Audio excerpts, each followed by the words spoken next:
David Marionnet et Vincent Glohagen nous font le plaisir d'apporter leur concours à Botanica, première du nom. Messieurs, bonjour. Bonjour. Alors, je vais vous présenter quand même brièvement. Vincent, vous êtes professeur en physiologie végétale, en chimie et en sciences de l'environnement.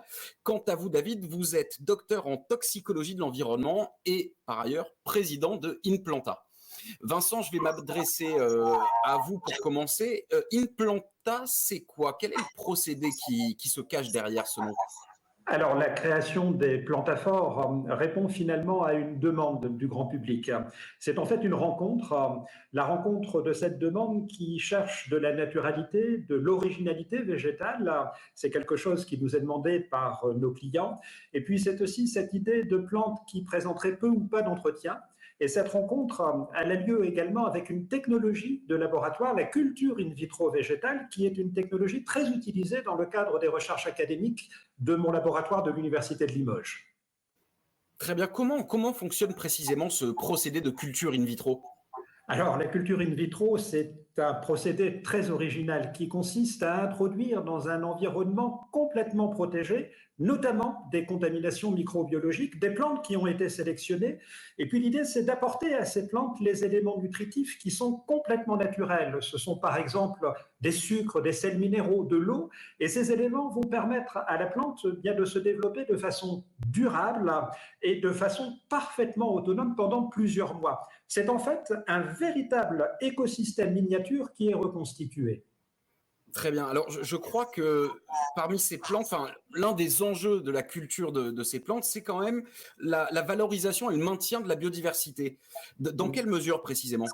Alors oui, c'est un objectif qui a présidé à la création d'Inplanta, cette préservation, cette valorisation de la diversité. Ce que nous souhaitons faire, c'est offrir au grand public, donner à voir au grand public cette diversité végétale. Je pense par exemple aux mystérieuses plantes carnivores, je pense aussi aux gigantesques séquoias ou encore à cette très originale et très belle orchidée qui sont proposées dans des formats tout à fait originaux. Ce que nous souhaitons, c'est proposer au grand public des végétaux, des plantes qui vont susciter des émotions. David, maintenant, je me permets de me tourner vers vous.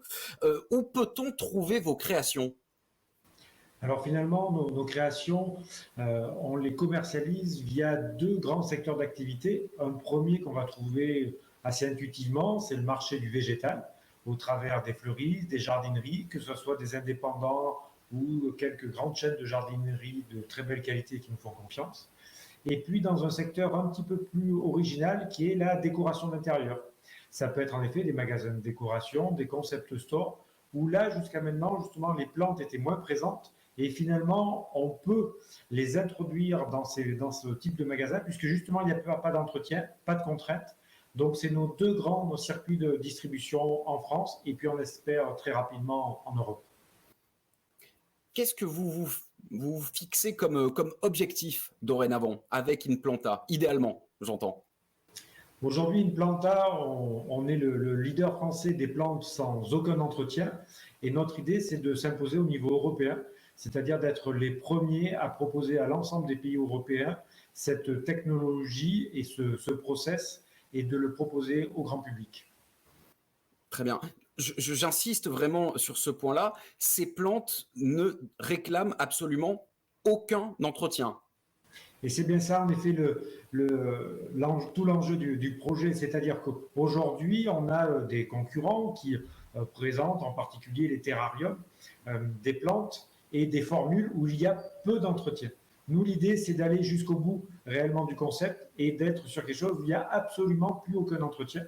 C'est pour ça que même sur nos contenants, on a un bouchon en liège pour fermer et pour permettre quelques échanges gazeux, mais on a même une étiquette d'inviolabilité en disant vous n'avez absolument pas besoin de l'ouvrir. Si vous l'ouvrez, ça veut dire que vous la replantez. Donc vous allez pouvoir en profiter pour certaines créations pendant 4-6 mois et pour les créations qui vont durer plus longtemps, on est sur 2 ans, 3 ans de vie de cette plante en totale autonomie. Bien écoutez, messieurs, merci infiniment d'avoir participé à Botanica. Bon, je suis à peu près convaincu que les gens ne manqueront pas de goûter très prochainement aux joies de la culture in vitro. Merci infiniment. Merci à vous. Au revoir.